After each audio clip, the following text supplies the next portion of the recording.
நேர்களே, தேசிய கல்விக் கொள்கை சம்பந்தமாக இன்னைக்கு நாடாளுமன்றத்தில் விவாதம் எந்த அளவுக்கு அனல் பறந்ததுன்னு பார்த்துட்டு இருந்தோம். மக்களவையில் இதை பற்றி பேசும்போது திமுக எம்பிக்களை மத்திய கல்வித்துறை அமைச்சர் தர்மேந்திர பிரதான் விமர்சித்து பேசினது தான் இன்னைக்கு தமிழ்நாடு அளவில் மட்டும் இல்லை, தேசிய அளவிலையும் ஹாட் டாப்பிக்காக மாறி இருக்கு. இதுக்கு தன்னுடைய கண்டனத்தையும் அவையில் கனிமொழி எம்பி பதிவு செஞ்சாங்க. அப்போ தமிழக எம்பிக்களை நாகரிகமற்றவர்கள் என்று தர்மேந்திர பிரதான் விமர்சிப்பது வேதனை அளிக்குதுன்னும், சர்வசிக்ஷா அபியான் திட்ட நிதியை விடுவிக்கவே கல்வி அமைச்சர் நாங்க சந்திச்சோம்.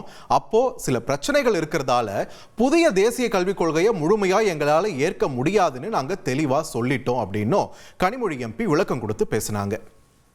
இந்த நிலையில தர்மேந்திர பிரதானோட இந்த பேச்சுக்கு தமிழக முதலமைச்சர் மு.க. ஸ்டாலின் தன்னோட கண்டனத்தை பதிவு பண்ணியிருக்கார். எக்ஸ் தளத்தில் இது சம்பந்தமாக ஒரு அறிக்கையும் அவர் பதிவு பண்ணியிருக்கார். அதில் என்ன சொல்லியிருக்காருன்னு பார்த்தீங்கன்னா, தன்னை மன்னரென எண்ணிக்கொண்டு ஆணவத்துடன் பேசுகிறார் ஒன்றிய கல்வித்துறை அமைச்சர், அவருக்கு நாவடக்கம் தேவைன்னு பதிவு பண்ணியிருக்காரு. அதோட தமிழகத்துக்கு நிதி தராம ஏமாத்துற நீங்க தமிழக எம்பிக்களை அநாகரிகமானவங்கன்னு எப்படி சொல்லலாம் அப்படின்னு ஒரு கேள்வியும் எழுப்பியிருக்காரு.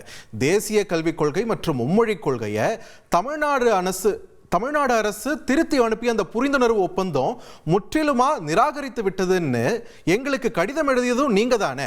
உங்க திட்டத்தை செயல்படுத்த நாங்க முன்வரவும் இல்லை, அதுக்கான வாய்ப்பும் கிடையாது, நீங்க எங்களை வற்புறுத்தவும் கூடாதுன்னு முதலமைச்சர் மு.க. ஸ்டாலின் விளக்கம் கொடுத்திருக்காரு அந்த அறிக்கையில். அது மட்டும் இல்லாம கடைசியா இந்த நிதியை கொடுக்க முடியுமா முடியாதா அதுக்கு மட்டும் பதில் சொல்லுங்கன்னு காட்டமா முடிச்சிருக்காரு அந்த அறிக்கையில். இந்த நிலையில் மக்களவையில் திமுக எம்பிக்கள் குறித்து தர்மேந்திர பிரதான் விமர்சித்து பேசிய விவகாரத்தில் மத்திய அமைச்சர் தர்மேந்திர பிரதான் தன்னுடைய வருத்தத்தையும் பதிவு பண்ணியிருக்காரு. அநாகரிகமானவர்கள் என்ற வார்த்தையை நாம் பயன்படுத்தியிருக்க கூடாது. என்னோட வார்த்தைகள் தமிழக எம்பிக்களை புண்படுத்தி இருந்தா அதை நான் வாபஸ் வாங்கிக்கிறேன். ஆனா PM ஸ்ரீ திட்ட நிதி விவகாரத்தில் பாஜக இல்லாத மாநில அரசுகளுடன் எங்களுக்கு எந்த பிரச்சனையும் இல்லை. தமிழகம் ஏற்கனவே ஒத்துக்கிட்டதை நடைமுறைப்படுத்த முன்வர வேண்டும் அப்படின்றதையும் மீண்டும் இங்க வலியுறுத்தி இருக்காரு. இந்த நிலையில இந்த புதிய கல்விக் கொள்கை விவகாரம் தொடர்பா இதை ஏற்பதா தமிழக எம்பிக்கள் தர்மேந்திர பிரதானிடம் சொல்லவே இல்லைன்னு திமுக எம்பி கனிமொழி விளக்கமளிச்சு பேசியிருக்காங்க. அந்த காட்சிகளை இப்போ பார்க்கலாம். எம்பிக்கள் அவரை சந்தித்த போது புதிய கல்விக் கொள்கையை முழுமையாக ஏற்றுக்கொள்கிறோம் என்று வாக்குறுதி அளித்ததாக ஒரு பொய் பிரச்சாரத்தை செய்கிறார். எந்த நேரத்திலும் தமிழ்நாட்டிலிருந்து அவரை சந்தித்த எம்பிக்களோ நானோ தமிழ்நாடு மும்மொழி கொள்கையை புதிய கல்விக் கொள்கையை ஏற்றுக்கொள்ளும் என்பதை தெரிவிக்கவே இல்லை. இந்த நிலையில தமிழக எம்பிக்களை அநாகரிகமானவர்கள்னு தர்மேந்திர பிரதான் சொன்னதுக்கு கடும் எதிர்ப்பு கிளம்பி இருக்கு. குறிப்பா எங்க தமிழகத்துல சென்னை, மதுரை, நெல்லை உள்ளிட்ட பல்வேறு இடங்கள்லையும் தர்மேந்திர பிரதானோட உருவ பொம்மையை எரிச்சு ஆர்ப்பாட்டத்தில் ஈடுபட்டிருக்காங்க திமுகவினர். அந்த காட்சிகளை பார்த்துடலாம்.